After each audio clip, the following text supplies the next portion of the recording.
Welcome to Strange Paranormal Podcasts. I'm Jason Kupsik, and this is. Shane Coffee.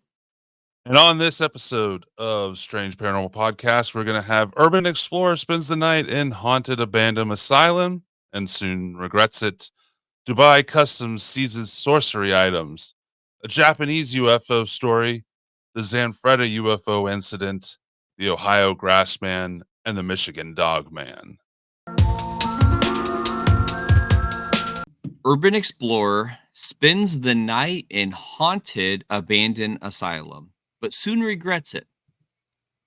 Urban Explorer Dave camped out in an abandoned asylum and claims the facility in the U.S. is haunted. The asylum was previously used to house people with mental disabilities, but he was left spooked out. And Urban Explorer I like how they keep saying Urban Explorer. Yeah. Dude was breaking and entering. No, maybe not. Maybe not. But it says an urban explorer spent the night in a haunted abandoned asylum, but admits it wasn't long before he was massively second guessing the spooky accommodation choice. Dave, better known as Freaktography, shares his creepy findings with venturing into buildings forgotten in time and known for uploading clips of his adventures with his followers on YouTube. We'll put the YouTube link in here. Let's see here. He took a look around a 30-year-old asylum, which he claims is haunted, and he was left horrified after hearing loud noises from the floor below. He was brave enough to stay overnight in the former asylum and slept in a hammock to make it easier to escape if any spooky occurrences happen. That's where they slept, like right in the middle of that corridor. That's awesome. So the decaying building inside the haunted asylum. Let's see here. While visiting the site, Dave from Ontario, Canada said, "I heard a very loud sound coming from the floor beneath us. It was the sound of someone dragging something heavy and metal across the floor. I froze. Every hair in my body stood on end, and I stood there, still and silent."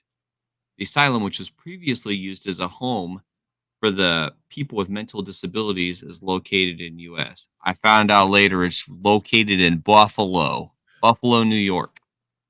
So the complex and grounds were originally built on 203 acres of undeveloped land in 1986. It was registered as, in 1986.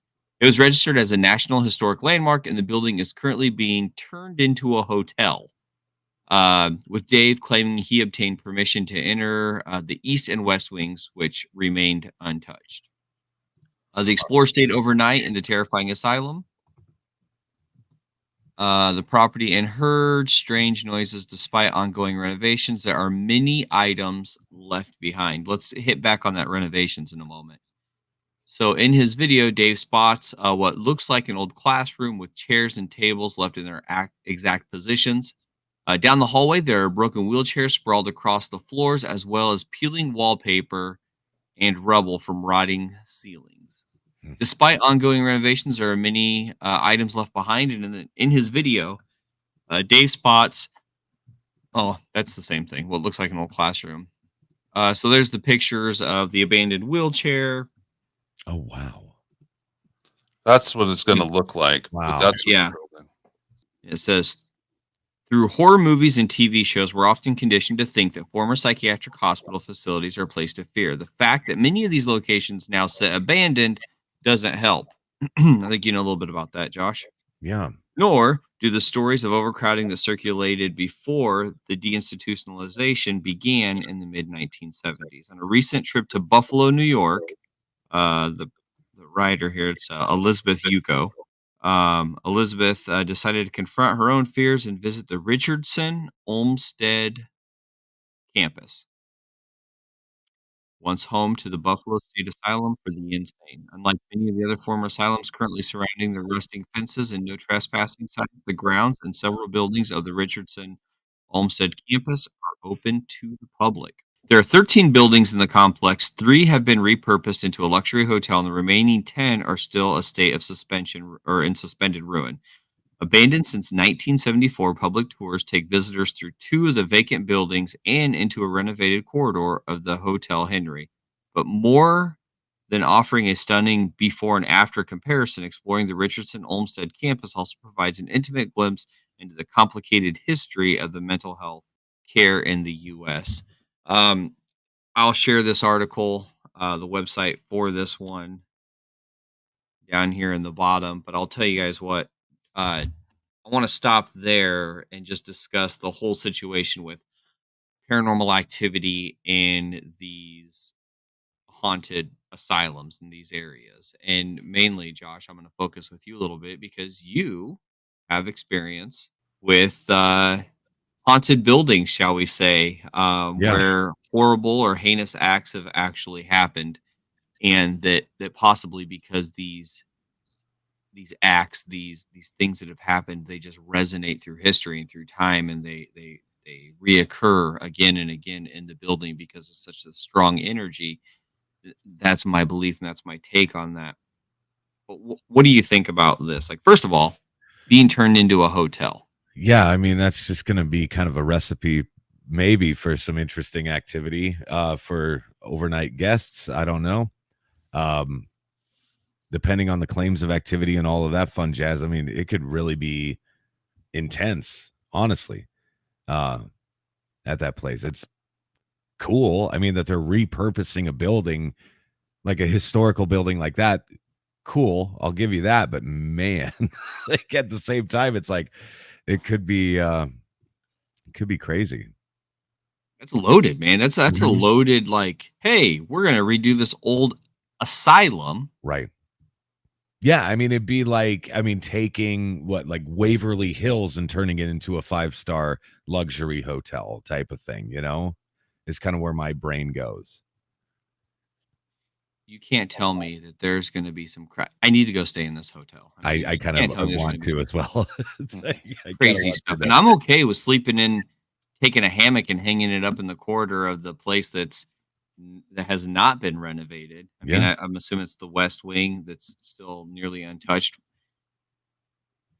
It's crazy that it's not that old when it was, deinstitutionalized. However, everything stayed. Like, yeah, everybody's like, "Well, we're done clocking out. We're getting out of here," and everything stayed there. But I think also a lot of the memories and the pain and the hurt stayed in that building as well. Now, yeah. not to say there's not gonna be a lot of good things that happen in the building, but I don't think those are the things that stay and that reside in the bones of an old building like that. Yeah. It is So, interesting too how they just kind of up and leave. I mean, it was very similar here at Malvern Manor where it's like, I mean, we're finding, documents and things like that, like very sensitive pieces of documentation. Um, it was just like they just left for the day and that was it. That was it. They just closed the doors. Um, it's bizarre to me how any of that is, I don't know how any of that stuff is left behind. Well, it all has to do with money. I mean, it's the same reason that not an abandoned, like if a shop closes down, they're Mhm. not going to spend the money to take the sign down until somebody else comes in and wants to Yeah, pay to put a new sign up. it's fair. Yeah. So if a place just closes like this, unless the stuff is worth something and you have somebody pay you to come in and reclaim the stuff, Yeah.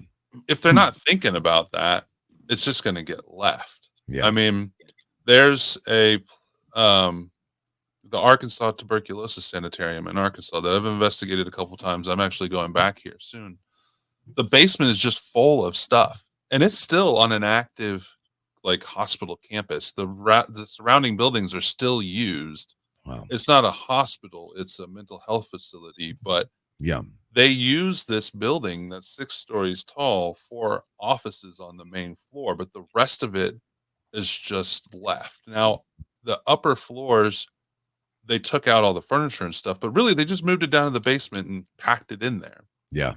So there's stuff from the 50s and before Man. just packed in there. There's records in the basement from the 20s, patient records, Jeez. and it's all just left there. There's from the 1950s, they made it a civil defense location where they had, cots, water, food, toiletries, Wow. all just packed in there in case we went to war, Mhm. and all that stuff's still like there. to try to use that toilet paper one time. Yeah. But An yeah, so it's adventure. like they're not going to spend the money to remove that stuff. Yeah. Now, somebody could probably go in and make money, offer to pay them to remove that stuff and then sell it. But if they don't know it's in there, then they don't. And then if it sits for a year or more, hospital equipment changes so fast that it might not be worth going in and taking and trying to sell. Yeah. So, I mean, it doesn't really surprise me that they just leave it. I was also investigated a hospital here in Kansas City that closed in, like, 2010, something like that. Mhm. They just left everything. Yeah. Everything was just left. All the equipment, all the paperwork, and that was a modern hospital. It just closed down, and now they're refurbishing it, but all that stuff is still in there. Wow. When we were walking around, it was just walking through all the old stuff piled up. Hmm. A And lot of that that stuff was yeah. is accounts too, man. It's a lot of it's accounts payable because you have to think like the hospital that closed bought Mhm. that stuff. So it doesn't belong to anybody except for under name under said hospital. So since that's closed, nobody owns it. Like you can't take it. It belongs to the building that was just, Yeah. deinstitutionalized or closed down. So it needs to stay there. Which when you look at it, and I didn't know that until my wife explained that to me. I was like, why don't you take this stuff? Well, because that pencil, that paper, everything that was, you know, as we look at, just like, whoa, why didn't you take this notepad? Mhm. Notepad was purchased with the money that was invested into the building, which has also been closed down. It's all one and the same. It was probably copied or whatever else, but it all stays. I mean, that would be hard to do. But on that note, it's also like kind of the fear of not understanding. And when we talk about haunted place like this, because here this Freaktography is saying, he heard a noise or something dragging. It's also, he was slept in a hammock being prepared to run. Well, if you're doing that type of an investigation, look, man, there's no sense in sensationalizing it. You're supposed to be there doing an in-depth understanding, trying to figure out what's going on. You're prepping yourself up before you even go to bed to run out the door. Like, how are you gonna find out, was that really something being drug or was there a raccoon because this place is opened up, dragging a can across the bottom of the floor? Trying to eat some food. Like, you don't know this if you don't go down there and set up. You don't know this if you try to find out the facts of it. Now, these buildings with these old bones that have a checkered history, the most interesting thing is that sometimes these buildings with these old bones that have kind of a checkered past, the other side of that is this: medicine changes, Mhm. techniques change.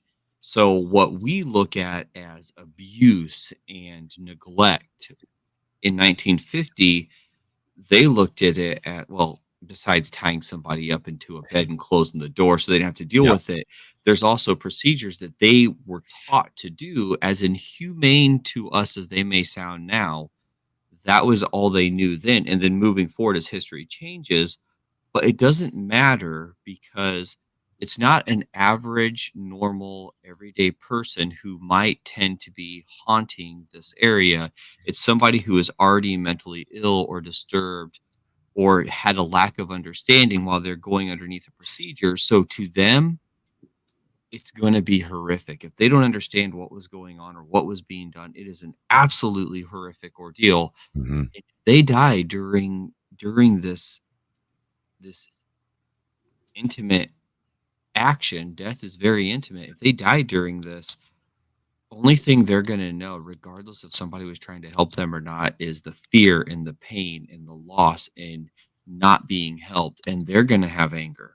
Yeah. Their soul, their energies, whatever you want to call it, it's not going to be understood. It's not going to know. And from a logical perspective, looking out, we look and we're like, oh, well, this person was trying to be helped, or clearly this person was being abused. But what we don't ever know is how did they feel about it? Like, what was their understanding of that level? So, yeah, I always want to find more in depth of what happened, not Mm. run out the door. So, my biggest deal about reading this was I love, I love the paranormal side of this. I love the the investigation side of it, but I think it's laughable that this dude was ready to run. Yeah. But how are we ever going to find out? The same thing with UFOs, or I'm still going to call them UFOs. I do it too. Come at me. But Come at me. Yeah. UAP.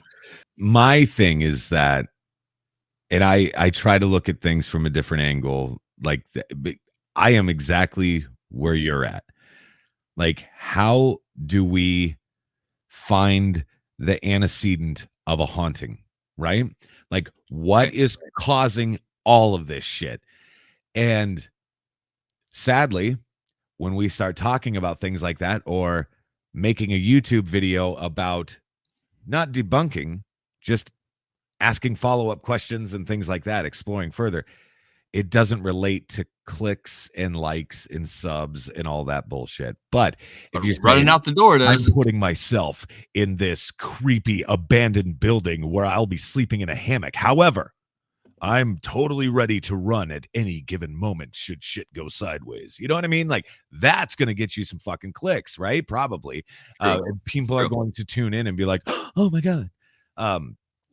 Like, that's the problem, is the sensationalism now with the paranormal and all of that stuff. And I mean, for every serious investigator that is out there doing this, there is 50 more paranormal YouTube channels that are going to just sensationalize all of it from top to bottom. 100%. 100%. And you know that. Like, probably 80% of them probably don't even believe the paranormal exists. That's why they put themselves in these locations and do things like that. You know what I mean? They're just like, oh, whatever. I'm only going to be here for 45 minutes. I will not call out any channel or anything like that, but I have had, this has happened on more than 5 occasions. I have had YouTube personalities or what have you that will literally book Malvern Manor, show up, film for maybe 2 hours, and then they leave. The only reason I know they're leaving or whatever is because I have cameras on the outside of the house, but I also have that keypad lock, which goes right to my phone, that would tell me then when that lock was activated or, locked or unlocked or whatever. It's like 2 hours. 2 hours. Yeah. And you're making it look like you're there all night, and you're making it sound like all of these different things are happening. It's like you're just using the location as a set. That's all you're doing. I've stayed in that house all night. Yeah. A couple times. Jason, you stayed in that house a couple times as well. You know. And that's shit goes down in Malvern. But see, that's what's weird to me, is the fact that it's like, if you would just give the location a fair shake, you probably would get some pretty crazy things that would happen, and you wouldn't have to fake a damn thing. You know what I mean? No, it's very odd to me. No. And it's I can honestly tell you of things that I've had happen, that are explainable versus unexplainable. That has been some of the most, I don't know, man, like, totally makes you think differently. Like, yes, in your tracks, like I said, your soul goes into your boots, because you've got the blood literally drains out of your body. It's the strangest thing. And then you see Jason's smiling face being like, I wasn't even there. Exactly. It always reminds me, is like, we do have a lot of people that come here for day tours and things like that are more skeptical minded, right? And not like cynical or anything like that, but just kind of guarded. And they ask questions, which is appreciated. There's one dude that was here, and he was like an MMA fighter guy, like the last person in the world I would ever want to mess with, because he was just nothing but muscle from head to toe. And he wasn't provoking. Okay. Like, I will say that, like, he wasn't provoking, like coming in here guns blazing, be like, show yourself, man. He wasn't like that. Like, he was walking around in what we call like the Shadow Man hallway, the nursing home wing of Malvern Manor. And all he said was, well, you're not going to scare me. That's all he said. Okay. Again, he's not provoking or anything like that. He had a group of people with him. But, well, you're not going to scare me, is all he said. At that moment, he said there was a hand, what felt like a hand around his neck, at which he's an MMA fighter. I'm sure he knows exactly what that feels like. But Right. he had what he said felt like a hand around his neck, and then a voice in his ear that just said, "How about now?" Oh, crap. His That's entire good. belief structure flipped on its heels in a split second. He went outside, he went out back, in fact, and just sat there crying. I mean, this is a monster of a gentleman, and he's bawling his eyes out uncontrollably because what he thought to be true is no longer true. Like, his entire belief structure was flipped right then and there. And so that, to me, that's the good stuff for me. You know what I mean? I love that shit. But yeah, just to see this man's entire world shift in a split second, because there's no explanation for that. Dubai Customs seizes a live snake, a monkey's hand, and amulets in a traveler's bag that they say is used for sorcery. This comes from Emirates Al Yum, which is a local paper. Dubai Customs inspectors seized a live snake, a monkey's hand, and spells in the bag of an African traveler at Dubai International Airport, which were proven to be used in sorcery. One of the inspectors at Dubai International Airport suspected a traveler coming from an African country, so he was transferred to a thorough inspection, and when his bags were subjected to manual inspection, the inspection officers found a live snake inside a plastic box that was wrapped and hidden among the luggage. As the inspection continued, they found the hand of a monkey, a dead bird, eggs wrapped in cotton used in sorcery, spells, talismans, and tools containing scraps of paper. The seized items were transferred to the competent authority, Department of Islamic Affairs and Charitable Activities in Dubai, to inspect them, and the department reported that they are materials used for witchcraft and sorcery. They stressed that witchcraft and sorcery operations are a dangerous scourge that threatens the security and safety of society by manipulating people's minds and exploiting their needs in quackery operations.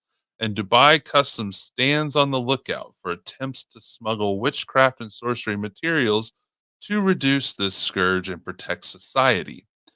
Senior Director of Airport Terminal 1 in the Passenger Operations Department, Khalid Ahmed, said, "We at Dubai Customs are aware of the danger of these materials used in acts of magic, quackery, and tampering with people's minds.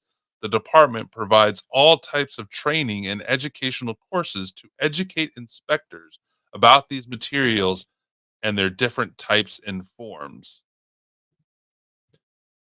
Dubai Customs keenness to confront the smuggling of these materials and prevent their entry into the country, the department has carried out several seizures of witchcraft and sorcery materials during their previous years as part of its contributions to government efforts aimed at combating acts of sorcery, reducing individuals' dealings with sorcery, and confronting illicit trade. They explain that the materials used in magic and sorcery include scraps of paper of various sizes of talismans, metal papers, rosaries, animal skins, books about magic, bags containing fish bones, dolls in frightening shapes, containers containing blood and liquid materials, and pictures of animals, threads, charcoal, rings, oysters, plant leaves and powders, cotton rolls used in magic, needles used in spells, threads and dark materials, praising the great role of customs men and protecting society from the entry of prohibited materials. Okay, oysters? What? Oysters. But can we focus on the beautiful verbiage of quackery? Yeah. I love it, man. Quackery. That's great. There's so I much to I unpack here. I know that most of those countries in that region have a religious aspect to them. So it does make sense that they would take something like this seriously. It's hard to tell from that, which was translated. That article was translated, so it's hard to Okay. tell if customs actually takes sorcery seriously or just the act of it and potentially scamming people.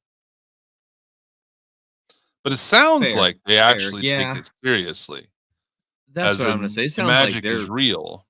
this is dangerous. Don't be touching it. Yeah. Now, who's to know? Like I'll tell you what, I am really, really on the team of that's not my bag. I'm not touching it. Man, I am gonna leave that alone. I'm gonna remove myself from the area because there's some stuff in there that I'm not messing with. Like, I mean, I have a pet snake. He's right over here. He's sleeping right now. He's a 9 foot long ball python and he's like 20 years old. But if I'm on a plane or if I'm in customs and a snake pops up and then a monkey arm or a hand, Monkey's hand.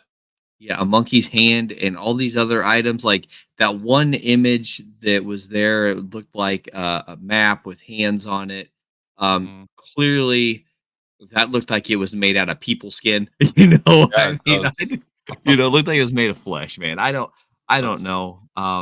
But I will be honest with you when it comes to things like that. I don't mess with them. Yeah, that is. It looks like at somebody's shoulders and the back of their neck. It's like from their So back we'll take a skin. little bit of a closer look at this and describe it for our audio listeners. Mhm. It looks like a piece of back skin, like you said. It's the same color as a Caucasian human. And Mhm. it looks like the way that they would use this is there's feet drawn out and hands drawn out. I could almost picture someone standing on the feet and Standing putting their on it and hands down on there. And there's a star at the top and there's a snake across it and like a window kind of drawing in the middle. maybe a window into another plane of existence, And or there's all kinds of yeah. other little stuff. And you can see where it's like it's been drawn twice. There's a Mhm. part here that Where there's the snake another maybe have snake been underneath there, going and there's another all kinds of direction. Yeah, red, which that I mean, that blood. looks brighter than blood, but this looks Brighter like than blood. blood.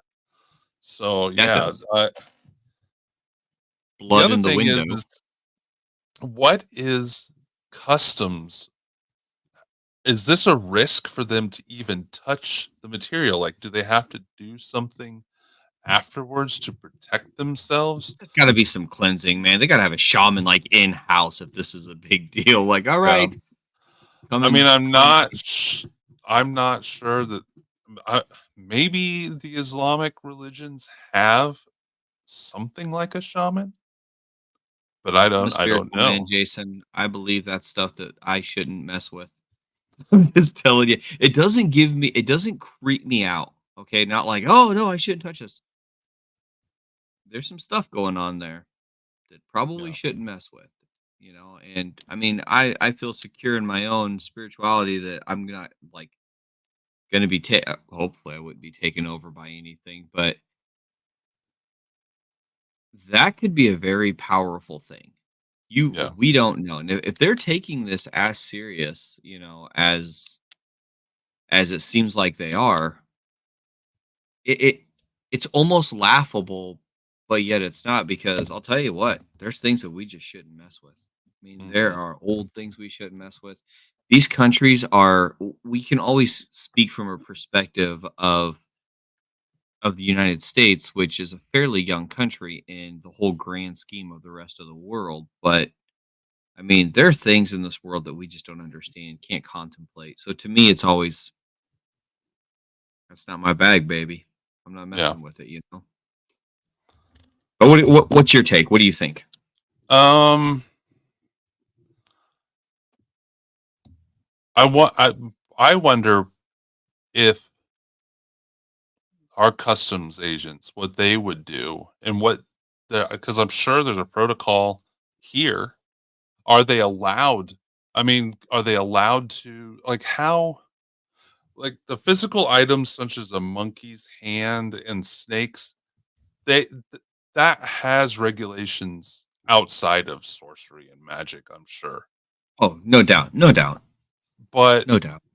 um like amulets and even this drawing that we showed and other religious items, I don't see our customs being able to do anything about it No. because it's not illegal here. Maybe it's illegal there overall to begin with.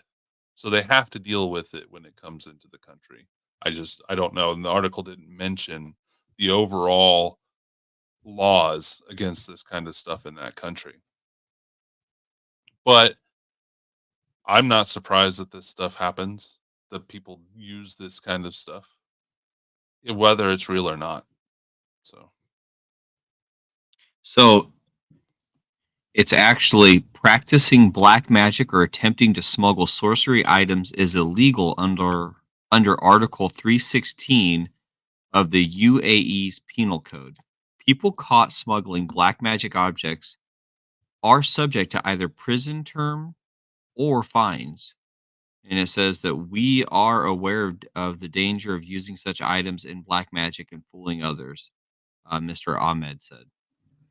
So that mhm, ties in with just another part of the article that you read, but it's crazy. It's so it's punishable 50,000 dirhams, which is $13,600. If you get caught with the items, like trying to deportation in the case of non-citizens. So they're not they're not messing around. yeah, But also in Dubai, if you flip somebody off, you can also go to jail. So no, I I'm mean, sure. there's that. You know, Right. they do have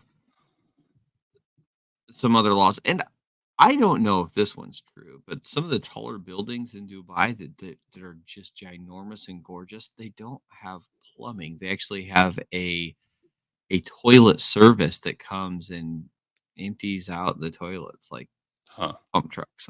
Yeah, so Yeah. that's I don't know if that one's true. I just found out that from some of my students, but yeah. At any rate,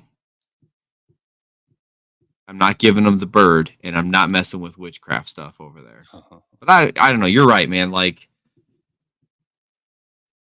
is it something old world? That's what just keeps coming back to me. Like, why is it such a big? Is it a big problem there? Is it more prevalent than it is here, or is it that their standards and their laws are just more strict that we just kind of look over that? You know, Mhm. kind of what you were saying. Like, I don't know, but on the other Well, side of if the that, society there holds it as I'm not messing something with it. true versus Mhm. our society here holding it as something not true, there's a Yeah. whole different view on it. Like it's a whole different perspective. So could be happening just as much here, but it's not seen as a threat by government authorities. So it's just not talked about or obviously, like I said, the few items that may be regulated coming into the country is a completely different thing here than it is there. UFO stories of the week. This one comes from Japan. My name is Tatsumi Tanaka. I am 42 years old and the owner of the beauty parlor in Anaka City, Gunma Prefecture. Last Sunday, October 23rd, we don't know what year this is, I have seen a UFO and it was the first time such a shocking matter happened to me. I never believed that I would have such an experience, but surprisingly, it happened to me. I was on the second floor of my house and casually looking out the east window. when I caught sight of a white object, rather big, the shape impossible to describe, rising softly and perpendicularly from the surface of the ground.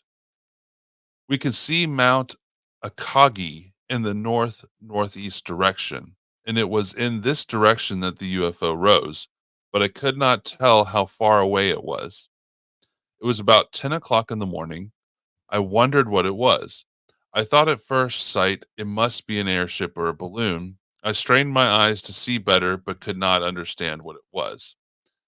After rising straight up, it stayed for a while at a constant height and seemed to become blurred outside. It then turned into the oval shape that is familiar with us from TV or magazines. It was the same object, but not the same shape as before, but the outline was not clear. Soon after, it moved to the right at a fast speed. It looked like a low altitude flight, but it all happened so quickly, and then it just disappeared in the cloudless blue sky. I was so shocked, I felt out of my mind. This thing was so huge, but it disappeared just in a moment. I tried to explain what I saw to my wife and child who were right beside me, but I couldn't. I just pointed and could only shout in surprise. My wife was very annoyed and said that everyone cannot see UFOs. Only some people do and some don't.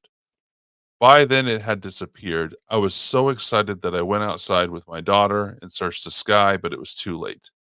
I still can't believe I have had such an experience. I will never forget that moment and that speed. Something beyond common sense.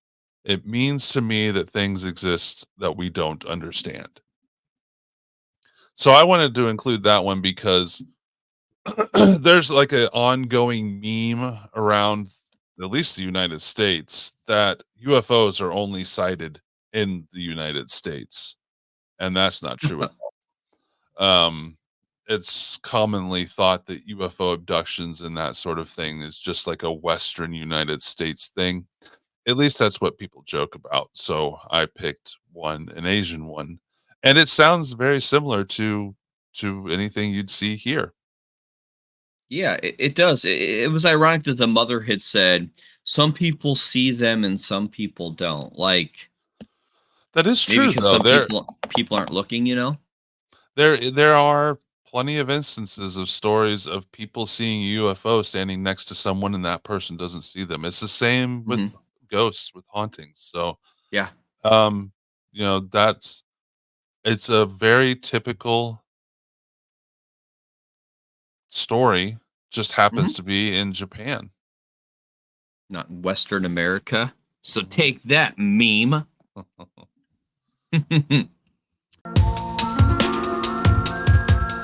Take that. Okay, I will share a UFO story. I'm going to share a story about the Zanfretta UFO incident, the mysterious event that took place on December 6th, 1978. So you have to picture this. Pierre Zanfretta, a night watchman in Torregia village, embarks on his routine patrol at 11:30 p.m. Little does he know this night will be anything but ordinary. As Zanfretta enters the villa's backyard, his eyes lock onto an intriguing sight, an oval shaped red object approximately 33 feet in diameter hovering in the night sky. The garden around him bathes in an otherworldly glow, adding to the surreal atmosphere. Suddenly, he finds himself in the presence of beings unlike anything he's ever encountered. Massive green creatures with unsettling mottled skin, sending shivers down his spine. The intensity of the encounter leads Zanfretta to call for help. His voice is laced with fear and urgency. Upon arrival, his supervisors discover him in a state of shock, lying unconscious. The aftermath of this chilling experience sparks an investigation by the Italian police, revealing the enigmatic marks, each spanning 9 feet in diameter, where Zanfretta claimed to have witnessed the UFO. So, according to Zanfretta, on December 6th, 1978, at approximately 23:30, he was examining the villa Costa Nostra, and upon entering the backyard, saw a red oval object with a diameter of over 10 meters. At this point, he called his supervisor. 33 foot is 10 meters, by the way. for the Americans. He called his supervisor, who recalled him screaming. On turning around, Zenfreda reported running into beings who were 9 foot tall, 3 meters, 9 foot 8 tall, with mottled skin as though they were fat or wearing a rumpled suit. The creatures had yellow, triangular eyes and clawed feet. When the supervisor asked if he was being attacked by men, Zenfreda was said to have responded, "No non sono unami, no sono umini." English is, "No, they are not men," at which point the communication was lost. Zenfreda was later found unconscious and in a state of shock by his colleagues. Later, when under hypnosis, Zenfreda would claim that the beings had abducted him and taken him into a bright room in their craft. He also added to the description of the aliens by saying, "They are green with triangular yellow eyes, big thorns. Uh, they have green flesh and their skin is full of wrinkles as if they were old. Their mouths look like they were made of iron and they had red veins in their heads, pointed ears and arms, pointed ears and arms with fingernails." It's kind of strange, but with round things. They came from the third galaxy. The third galaxy. The incident became famous after Zenfreda was invited onto the show Portobello to tell his story. An investigation was launched by the Carabinieri, which is the Italian police, who were able to find 52 witnesses who also claimed to have seen the UFO. According to one, the craft was visible at 1930 on December 6th and hovered at a height of approximately 1,500 meters or 4,900 foot, where Zenfreda claims the craft had touched down. Investigators noted there was a horseshoe-shaped impression approximately 6.6 foot in diameter. So there is a book about the Zenfreda UFO incident that I think I'm going to pick up because there's a lot more details to this story. Obviously, I'm just giving a brief synopsis of it, but it's crazy. 52 claims corroborating his story. And, obviously his supervisors came and found him, but the description is crazy. Mottled skin, like Yeah. I'm seeing these crazy, just horrible faces. Yeah. So it's definitely, a classic one, well known, but it's also an outlier because of the description of the beings. The triangle eyes is not something you hear in hardly any other UFO reports. I don't know if I can think of one, or alien reports. I don't know if I can think of one. Yeah, I've The, never the heard anything yellow about the triangle eyes. eyes. That's kind of. I wonder if he's talking about the shape of the iris or the shape of the whole eye. I don't know off the top of my head. But the mottled skin is the one that also gets me because I haven't heard, and I'm sure you have. I sent you an image that you can share on our screen if you want to do that, of these creatures. So what gets me about it is the skin, like this mottled skin, and because that's something that I've not heard. So I'm wondering, is it mottled skin? Is it a type of um suit per se that's hanging off of them? Triangle eyes, Jason, were they triangle eyes or are they part of a mask where he was looking through them? The mouth Yeah, made of that's true. iron, was it a breathing apparatus? You know? So I'm Yeah. thinking breathing apparatus, suit, eyes. I mean, versus what he's saying, red veins. Yeah, so this is 1978. Obviously, it wasn't like a long time ago to where things could be easily convoluted, but still, I like to weigh this option. I the hanging skin and the So ginormous the hanging the giant skin suits. is it could be similar to other descriptions. Um there are a lot of descriptions of from the past Hmm. that are somewhat similar because everybody can picture the Michelin Man, right? Yeah. Um so the Michelin Man when it first came out, people were seeing creatures in the fields, alien creatures in fields and in different instances that look like the Michelin Man, even some that look like deflated Michelin Man. So that's almost the same sort of thing. Yeah. 9.5 or 9.8 feet tall, just these ginormous creatures. So Yeah, it I can does kind of have see what. Yeah. it does have the yellow triangle eyes. It even has Hmm. almost the Michelin Man kind of That's what I was line. gonna say. Here's the other image. So that one, they did describe them as fat, though. I wouldn't say that either of these are fat. I guess Mm-mm. it could be thicker torsos. Yeah, I mean that could Yeah. be that their brains are glowing. Yeah. So it says that they had red veins on their Oh head. yeah. So yeah, I So mean this is definitely different. Some aspects are similar to some other UFO alien encounter yeah. stories. The the yellow eyes, I've heard of yellow eyes. The triangle shaped eyes is not a common thing. Yeah. Even It's the height isn't necessarily a common thing either. Um, though there are reports of like insectoid type creatures that are that height. But for the most part, this is definitely something outside of what's common in alien encounters. Okay, so this is the Ohio Grassman. The Grassman, also known as the Ohio Grassman, Kenmore Grassman, or Orange Eyes, is a tall bipedal hominid that stalks the woods of Ohio, hence the name Ohio Grassman. It is reportedly very similar to Bigfoot. It seems to be much more aggressive than any other Sasquatch species. The grassman gets its name from the small hut like living structures or nests it builds out of tall grass. The first prominent sighting of the grassman occurred in the small village of Minerva, Ohio, in August of 1978, when the grandchildren of Minerva residents Evelyn and Hal Clayton, along with their friends, ran inside screaming about a hairy monster they saw in the gravel pit outside.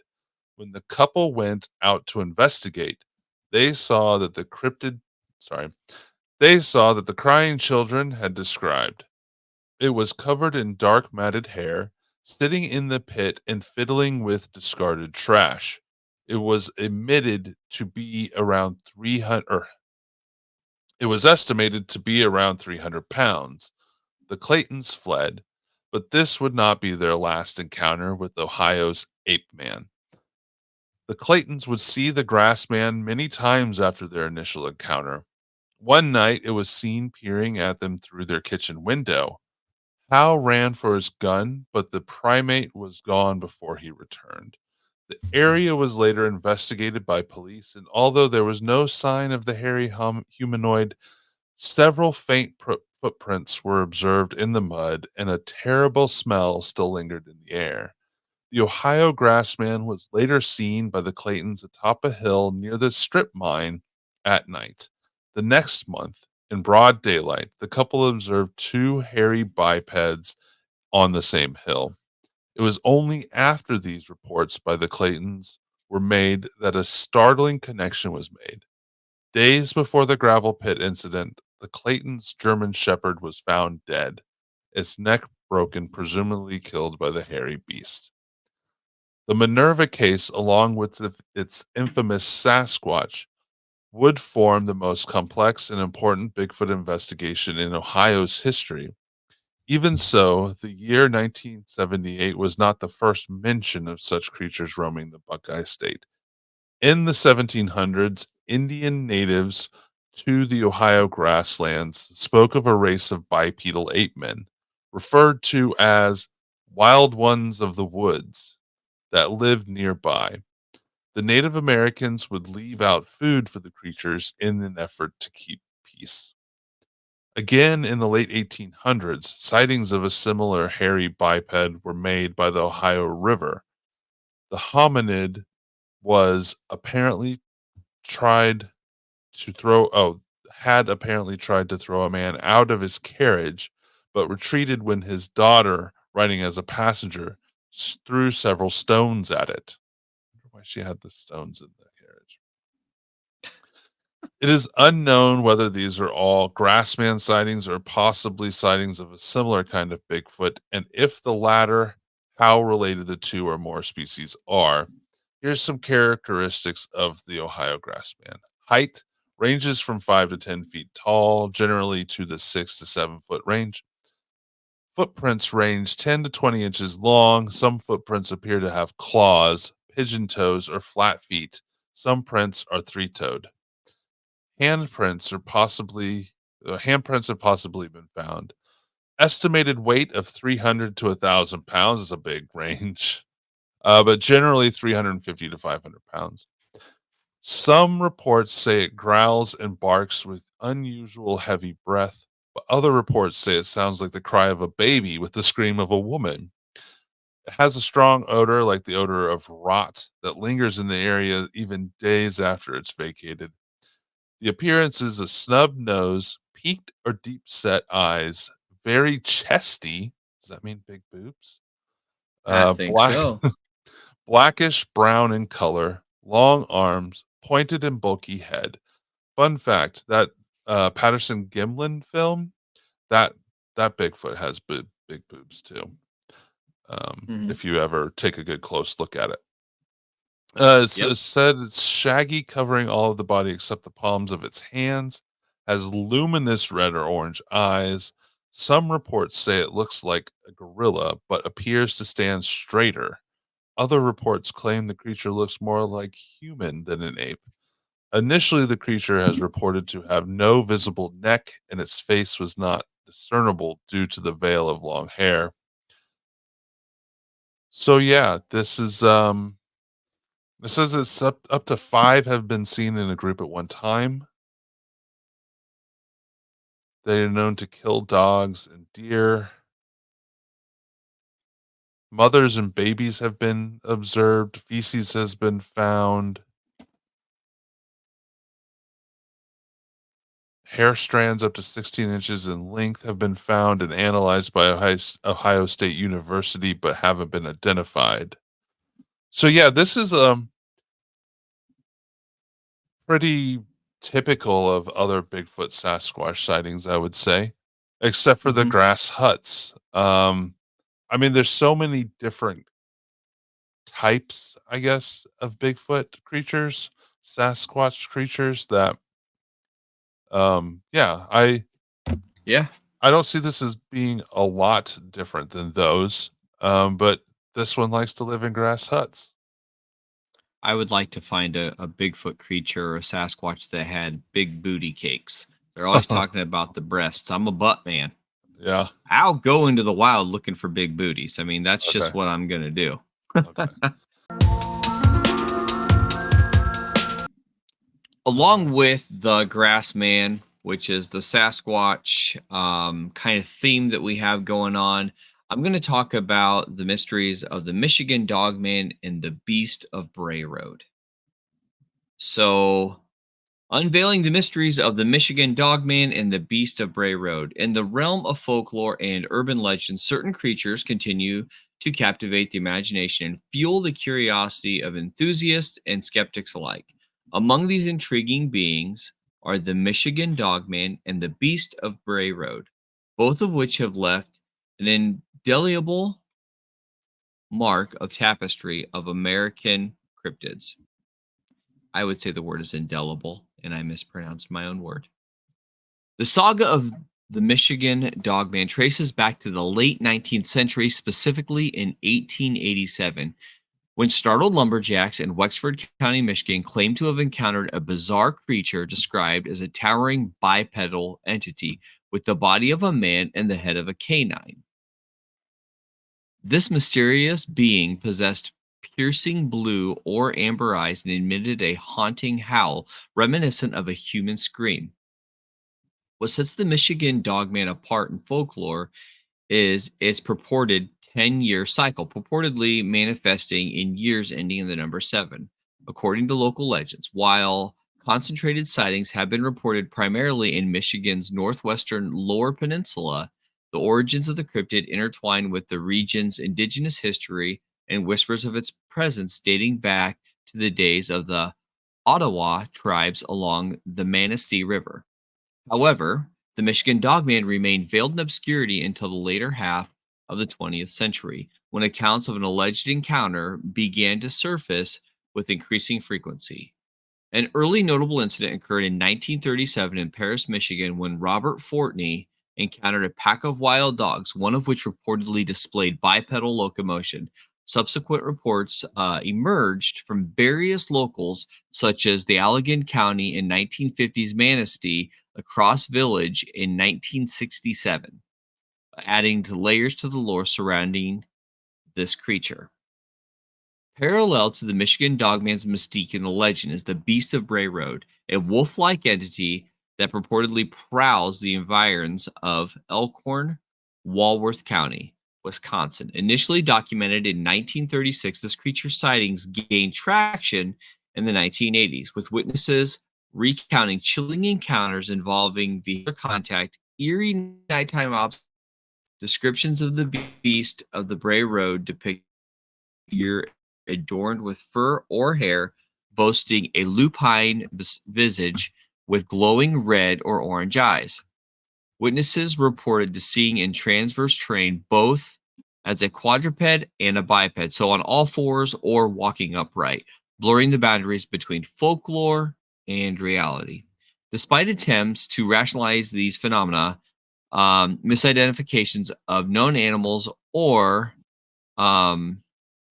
escapees of imagination, the enduring allure of Michigan Dogman and the Beast of Bray Road persist. While skeptics may attribute sightings to mundane creatures like wolves or bears, the plethora of witnesses' testimonies allege that physical evidence challenged conventional explanations. Cryptozoologists who delve into the study of undiscovered or hidden animals tread a fine line between scientific scrutiny and the allure of the unexplained, grappling with the complexities of reconciling folklore with empirical data. In the Annuals of Cryptozoology, the Michigan Dogman and the Beast of Bray Road stand as figures, embodying an enduring fascination with the unknown that pervades human culture. Whether regarded as mythical entities or elusive cryptids, these beings continue to spark debate, inviting both believers and skeptics to unravel the mysteries surrounding and shrouding their existence. That image that you're showing right there is crazy because It is. Is it a trap cam? Like a it game looks like a trap camera? cam. Yeah, it looks like a game camera. So when I I first saw this, I thought it wonder. was a game cam, but when I looked at it again, I actually thought that it was a camera on the front of a vehicle, like you're sitting on the side of the road, because you see in the background of the top image on the left, you see 40 mile per hour, right? Yeah. You see that sign. I'm assuming that this is a car pulled over to the side of the road or a car driving by with their dash cam on, and they caught a glimpse of it as they were driving by. Yeah. I mean, it's interesting, but I wonder if this is a coyote reacting to the Jumping? car driving by. Maybe that's the only thing I could think of. We don't really have a sense of height, though. The height Mhm. is not very high because you can kind of estimate its height based on the typical height of a sign for miles per hour Mhm. for speed limit. It looks like if this was next to that sign, it would be shorter than that. But the legs on this creature in the image, those legs are not made for bipedal walking. In fact, there's no like calf muscle to help hold it up as well. So Yeah, I don't. that Yeah, I mean, sorry. Yeah, that is interesting, but it almost looks like it's like jumping backwards because it was yeah. maybe running forward and didn't want to get hit. That's the only thing I could think of what it could be. Well, and that's how you should look at it. You should always look at it to try to reason out anything and everything before you come to the conclusion of, yep, this is definitely the dog man, or this is definitely the beast of Bray Road. You have to look at like the obvious things. Now, it's a crazy photo. And what gets me is if this is a dash cam and the camera and the vehicle is moving, what kind of dash camera are these people using where they just had an animal that had jumped up and there's no blurred image of this animal moving that fast? You know, did they slow down and go Yeah. frame by frame? Were they able to go frame by frame? If you've ever edited video, that's a really hard thing to do. You can But take any video and put it into programs and go frame by frame. As far as the it's blurriness, difficult to pull it in. Yeah. yeah, it is. I mean, maybe assuming this is not what we discussed about it jumping away, maybe this is someone taking a photo from a stopped vehicle on the side of the road. That would Could be. explain no blurriness or motion blur. So I don't Mhm. know. It's What do you guys it's think? a crazy photo. Let us know what you think. We need more input.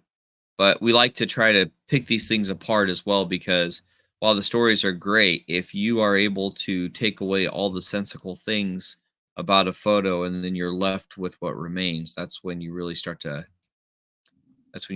kind of dive more into the cryptozoology side of it. All right, everyone. Thank you so much for joining in with us. You can find us on all socials. You can find us at strangeparanormal.com. The number is 913-535-6322. Send us your strange, odd, and fascinating stories. And once again, don't forget to please check out our merch. Do it and send us a text and I'll respond to you.